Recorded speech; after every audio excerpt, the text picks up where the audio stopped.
Our goal with Reclamation was to make a world-class quality recording of original blues with major label production quality and on an indie budget. I think we've achieved that goal, and Glenn Brown is a huge part of that. I was referred to Glenn by Greg Nagy after hearing Greg's new disc, remembering how impressed I was with Root Doctor's last couple of recordings. Glenn owns the legendary Muscle Shoals Neve console, which was used on recordings by Clapton, Etta James, the Allman Brothers, Bobby Blue Bland. My favorite Dylan tune, in fact, Gotta Serve Somebody, was actually recorded through it. That board is some serious magic, man. But Glenn knows how to use it. He's amazing to watch on that thing. It's like I'm watching Mr. Miyagi. He's an amazing engineer and producer. I thought I knew a lot about mixing until I worked with Glenn. It's like he's part canine. He can hear things even my ears miss after 30 years of playing music. Okay, so we're going to punch in right there at that stop, okay?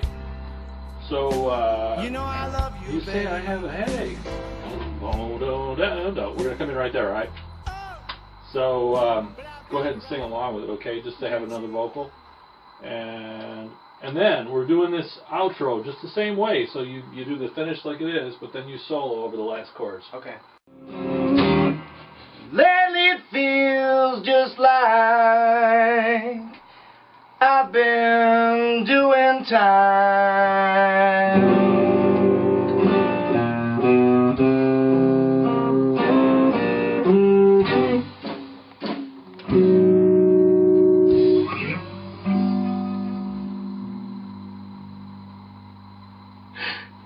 Not bad for the first one.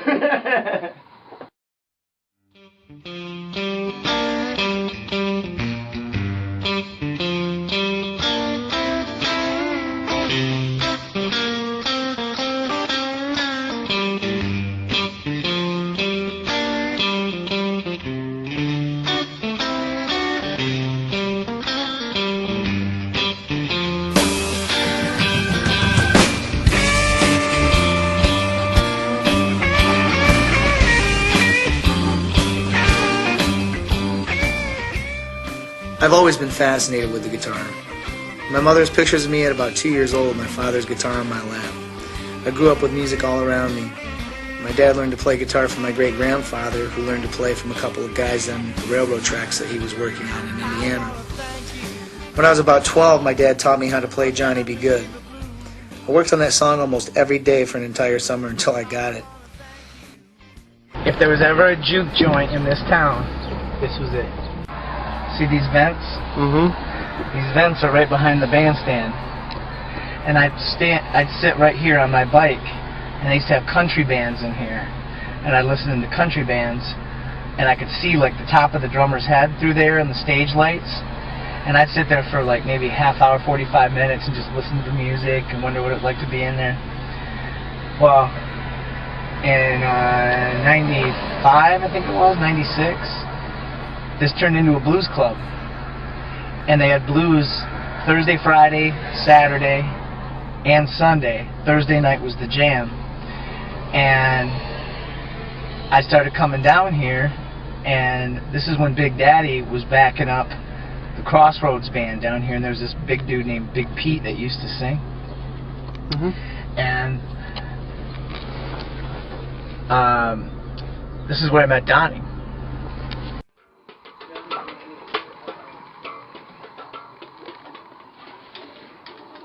There we go. Okay, now let me reposition this thing now. So it's got to go Let's come this way. that way a little bit, and down a little bit, right? Yeah, And, and down a little bit. No, I make it work. okay, cool. Donnie's one of the most versatile drummers I've ever heard. He's a showman, but he's got pocket and lots of power to back it up. But he knows when to pull back, too. He's a field drummer, and he's got finesse. Donnie got the name The Guru of Groove from an article that was written about us in the Lansing City Pulse when we were going to Memphis the first time. The writer said he was a guru of groove, and it just stuck. I think Donnie lives up to that quite well.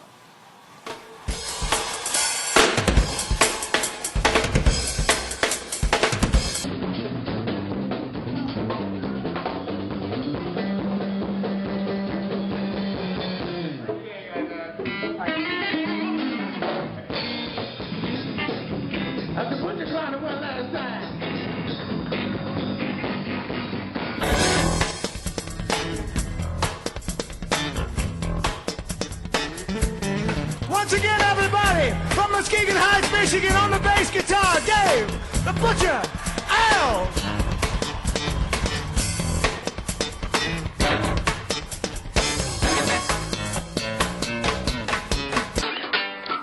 Dave won't tell anyone where he got the name Butcher, but it definitely suits him as a bass player.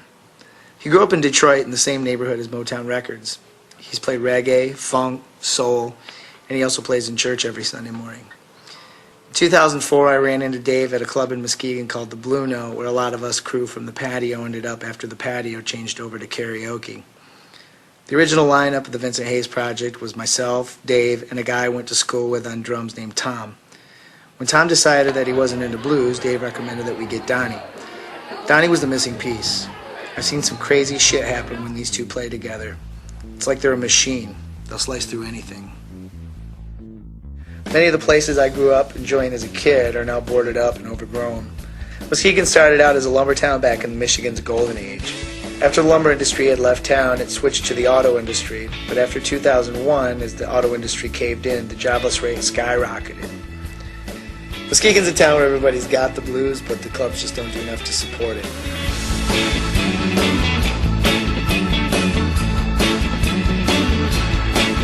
Well, you tell me that you love me and you'll always be mine.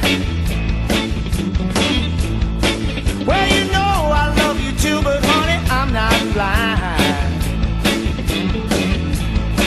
I've got a reason to believe you've been telling me lies. It's in the tone of your voice and the look in your eyes.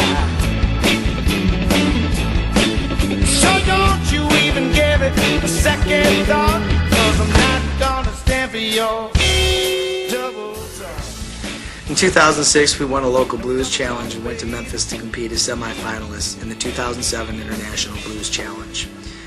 I met Steve Doc Yankee during that trip. We were staying at the same hotel together, and every time I'd go out for a smoke, there was Doc.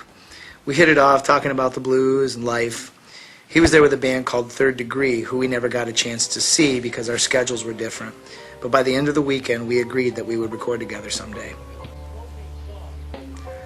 Doc's had quite a musical journey. He's played with a lot of people from all over Michigan and the Midwest, as well as James Harmon Band. He's oozing with melody.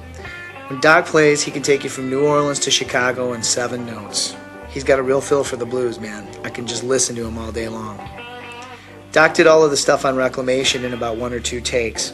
I sent him the rough songs a couple of weeks before, and he just came into Glenn's studio and laid them down. I think it was that session with Doc that I really began to realize that this recording was coming to life.